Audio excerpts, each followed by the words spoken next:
Dictation start now. Sir, the very basis of the bill has also been questioned. That is whether the restructuring of the capital of the institution is at all needed. It is our view that a developmental agency should be organizationally independent and its board professionalized.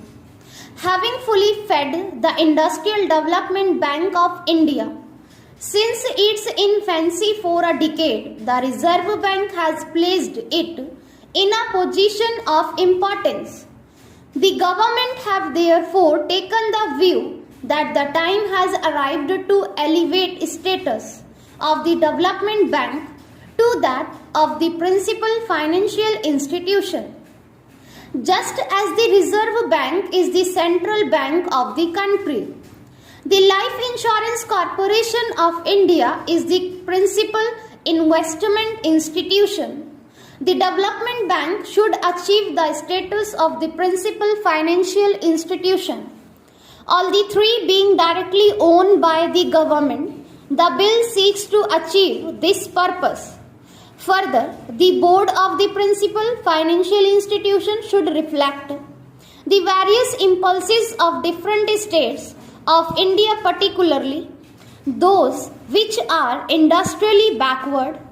As I have already explained, you will see from clause 6 of the bill that in a board of 25 members, excepting 2 who are government officials and 2 employees of the financial institutions, the rest are professionals in the sense that they represent all India and state level financial institutions, bank and various fields like science, technology, industry, economics, industrial cooperative, marketing, etc. The Reserve Bank as the central bank of the country will be represented at the level of a deputy governor on the board and on the executive committee of the development bank. The Reserve Bank is therefore in a position to continue to make its positive contribution to the operations of the development bank and through it to all the other financial institutions.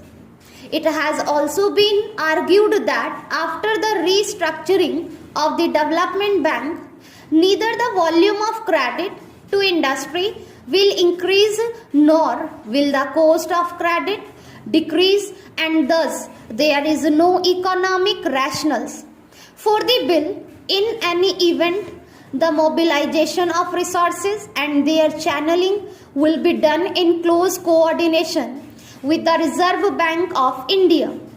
Having elevated the status of the IDBI and made it statutorily responsible for the coordination, the development bank and the other financial institutions will work with greater cohesion, and to that extent there will be better development of resources all round.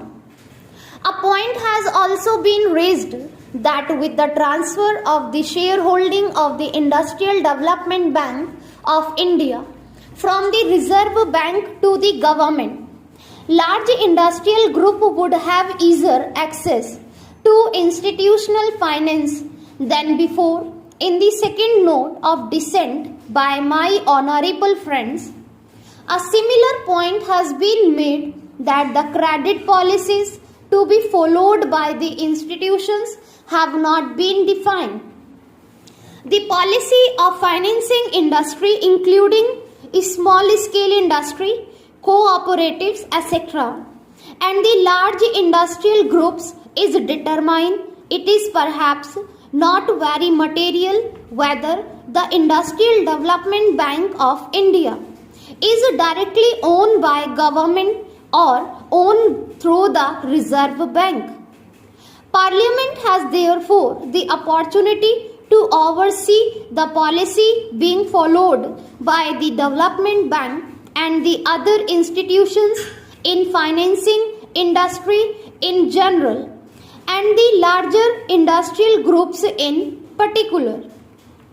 The honorable member has in their minute of dissent referred to the position that the employees' representatives will not be elected on the board, will be selected in a manner prescribed by the government.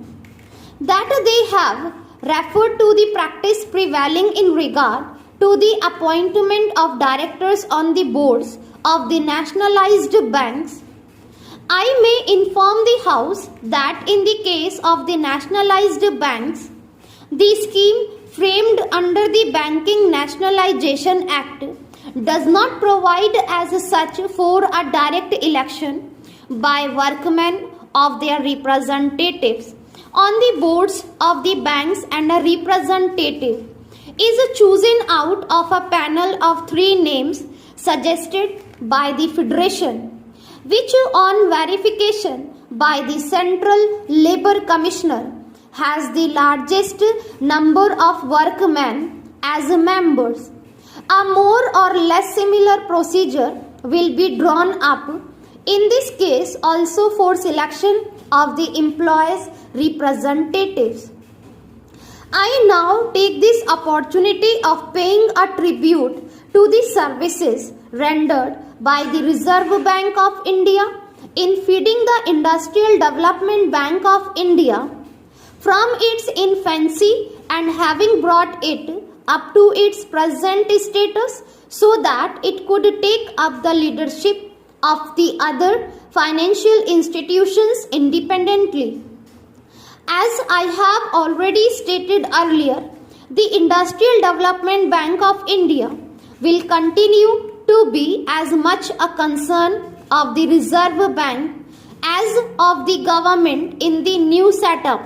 As well, I have every hope that the Development Bank as the principal with its enlarged role should be able to play an effective part in the balanced industrial development of the country in accordance with national priority and aspirations. With these remarks, I commend the bill to the Honorable House for consideration for useful